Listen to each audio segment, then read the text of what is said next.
민지, 민지 맞지? 주병진 씨 나이가 환갑을 훨씬 넘었는데 그는 아직 한 번도 결혼한 적이 없는 미혼이죠. 최근 이젠 사랑할 수 있을까라는 방송에 출연해서 맞선 여들을 만나며 크게 화제가 되고 있습니다. 특히 그가 어마어마한 부를 가진 사람이기에 더욱 큰 관심을 끌고 있는데 200여 평의 화려한 펜트하우스에서 혼자 살고 있으며 현재 최소 500억 정도의 재산을 보유하고 있다는 말이 나올 정도입니다. 사람들은 그가 이렇게 잘 사는데 왜 결혼하지 않았는지 궁금해 하는데요. 그의 인생에 씻을 수 없는 트라우마가 된 엄청난 사건이 있었죠.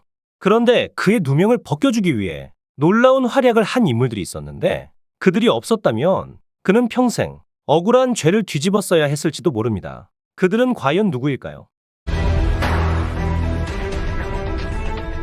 주병진 씨는 한창 잘 나가던 시절인 1991년 돌연 연예계 은퇴를 선언하고 속옷 사업을 시작했는데 톡톡 튀는 마케팅과 아이디어로 사업에서도 크게 성공하게 되었습니다. 2000년 그는 사업가로서 최고의 전성기를 구가하고 있었는데 호사다마라는 말이 맞는지 그의 주병진 씨에게 충격적이게도 성폭행 누명이 씌워졌습니다. 그렇게 무려 7년의 기나긴 법정 공방을 벌이며 그의 인생은 산산조각이 났고 평생 트라우마를 갖게 됩니다. 발단은 2000년 11월 19일 한 여대생인 강 씨가 주병진 씨에게 성폭행을 당했다고 주장하면서 시작되었습니다.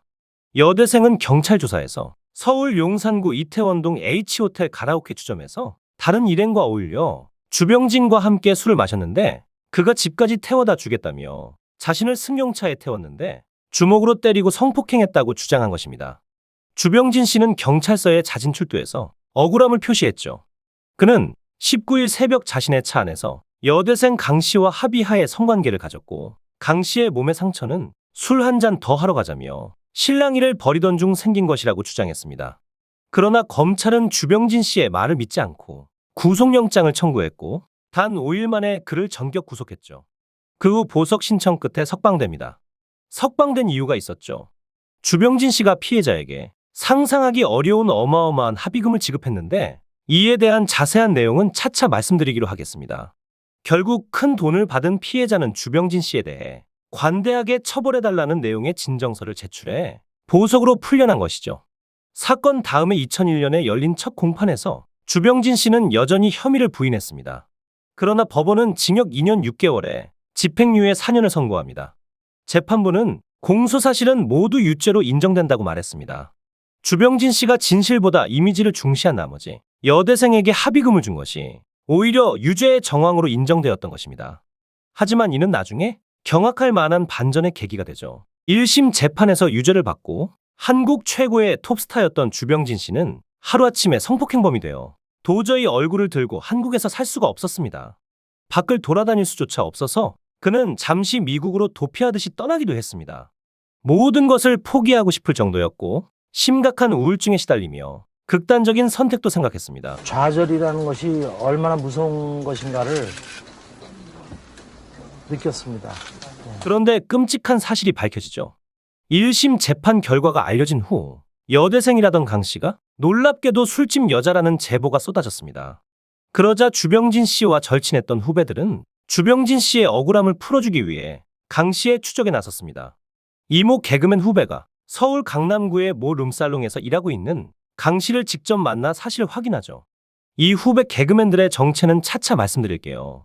2002년 결국 주병진 씨는 항소했죠. 주병진 씨의 변호사 이재만 씨는 자칭 피해자 강 씨가 피해자가 아니라는 근거로 현재 학생이 아니라는 점과 당시 모 술집의 여종업원이었다는 점, 그리고 강 씨가 다니고 있는 룸살롱과 나이트클럽의 업주들을 증인으로 신청했습니다. 그 과정에서 더욱 놀라운 사실이 드러났는데 서울특별시내 다른 룸살롱의 주인인 최모 씨가 자신이 강 씨의 여동생에게 비슷한 방법으로 성폭행범으로 몰렸다고 증언하기도 했습니다. 또한 1심에서 강 씨의 편에서 증언했던 그녀의 친구들이 증언을 번복하게 되죠.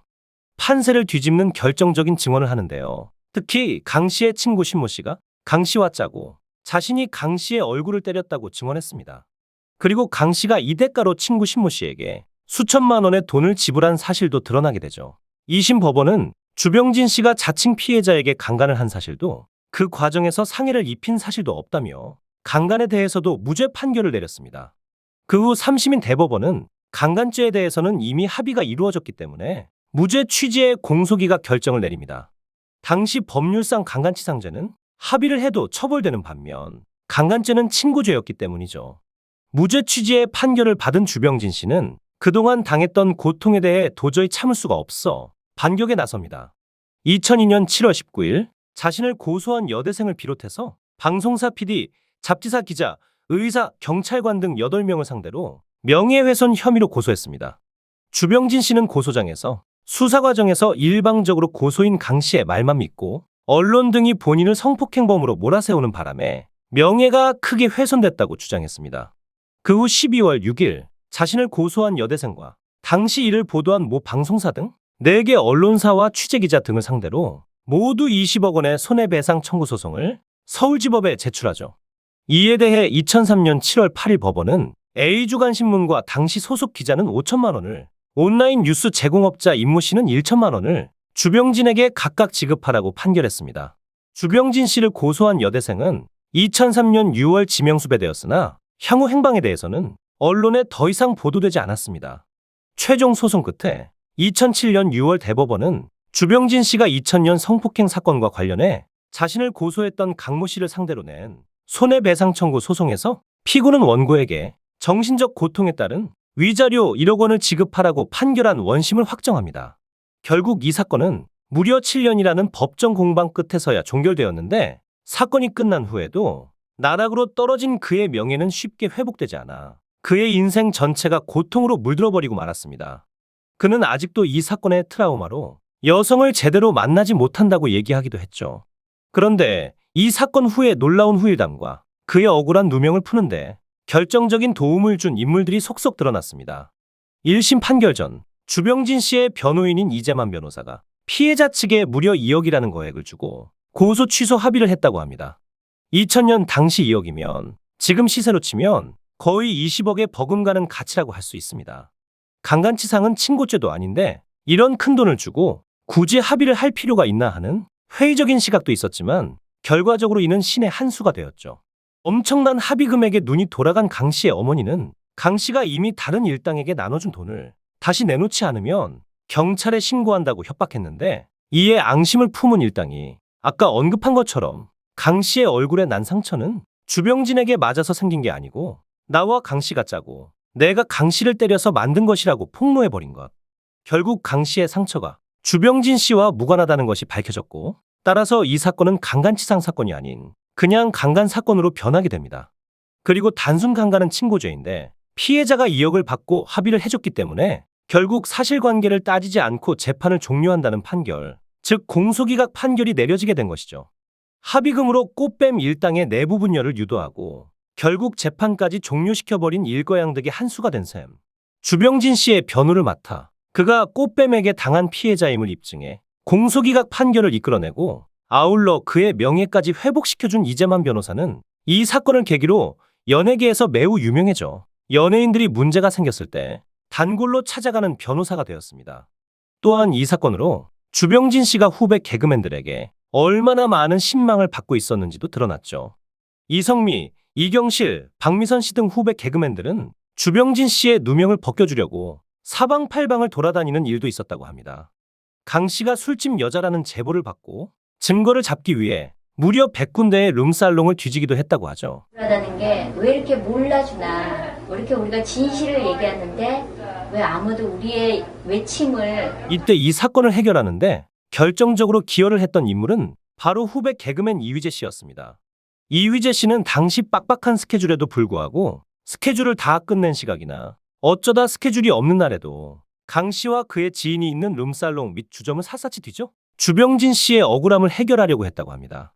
또한 당시 강 씨가 일하고 있다고 제보를 받은 강남 룸살롱으로 강 씨의 얼굴을 알고 있던 이휘재 씨를 들여보내 사실을 확인한 것이죠. 얼굴을 아니까 거기서 이제 일을 한다는 얘기를 듣고 찾아가서. 민지 맞지? 이 후배들의 도움이 아니었으면 그는 평생 억울한 누명을 쓰고 안 좋은 이미지로 살았어야 했을 것입니다. 어쨌든 이 사건은 주병진 씨에게 평생의 상처가 되어 그의 인생을 틀어지게 만들어 버렸는데요. 지금도 완전히 이 트라우마에서 벗어나지 못하고 있다고 하죠. 그의 상처를 어루만져주고 치유해줄 수 있는 그런 따뜻하고 속 깊은 여자를 만나야만 이 트라우마를 극복할 수 있지 않을까 하는데요. 그에게 그런 행운이 함께 하기를 응원할게요.